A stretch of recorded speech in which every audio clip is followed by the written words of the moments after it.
Coaching. As a project leader, one of your most effective tools is coaching, and it's an important responsibility as a leader. Coaching is generally defined as a method of directing, instructing, and training a person or group of people with the aim to achieve some goal or develop specific skills. Coaching is the process by which you develop the ability and skills of your project team to improve the performance to help achieve the project goals. It's different from providing feedback, as there is a closer and more personal relationship that seeks to develop individual skills to improve job performance. Coaching is a means to learning and development and an opportunity to provide guidance to a team member towards her or his goals. It is not about correcting behaviors or actions or directing someone new or inexperienced that requires explicit directions on a task, which is when a more direct management intervention is required. You coach or are asked to coach when you believe that it would lead to improved performance. Through coaching, you can help your team members to maximize individual strengths, help reach their full potential, develop new skills and competencies, and prepare for new responsibilities. For example, to prepare one of your team members to take more managerial responsibilities in the project. The benefits of coaching can go beyond improvements in performance. These benefits can include improving working relationships between the leader and the direct reports, developing a more productive team, and increasing the job satisfaction and motivation. Mentoring generally follows the format of generalized advice and guidance of career development. Mentoring is more about developing a relationship between a more senior and experienced mentor and an experienced mentee to guide and develop the mentee's knowledge and career progression. For example, you, as an experienced project manager, can be the mentor of someone in your organization who has expressed a desire to become a project manager. As a mentor, you will need to become an independent, impartial confidant, have the ability to listen to her issues, and afford the opportunity to give support and assistance in achieving her goals. For this reason, you cannot be the mentor of someone who you are supervising in your project team. Some basic skills to help you coach.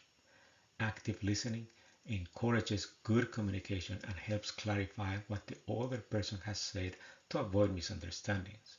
Ask questions to help you understand the situation and his or her perspective of the situation. Use open-ended questions to explore alternatives and establish priorities. Advocate your opinion. Offer your ideas and advice in a way that the other person can respond to them and consider their value. And as needed, provide with feedback on the areas you now need more attention or effort to improve, being specific and realistic and avoid any judgment. Your first coaching session is to define the areas of improvements or areas the team member wants to develop. In the session, you and the coachee will identify development goals, draft a plan, and a process to provide feedback and regular follow-up coaching sessions to evaluate the progress.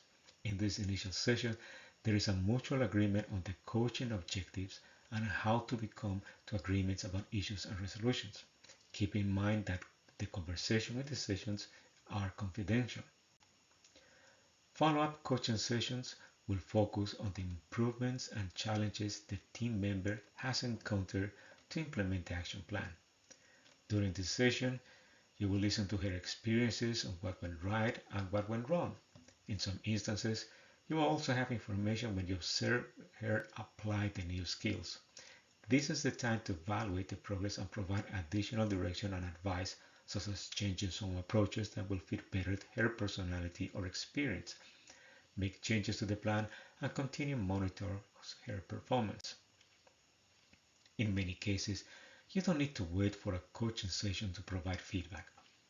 It's best when the feedback is immediate after you see a situation that requires some guidance. For example, the team member is working to improve her facilitation skills, and during a training session you notice some areas that she still needs to improve.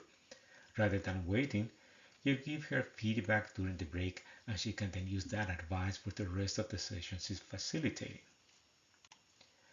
Even as a project leader, you can benefit with some coaching.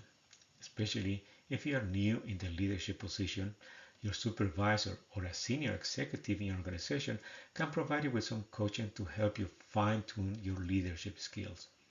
It's a great opportunity to have someone with more experience guide you in this process to become a better leader by focusing on your strengths and weaknesses and provide you with valuable feedback.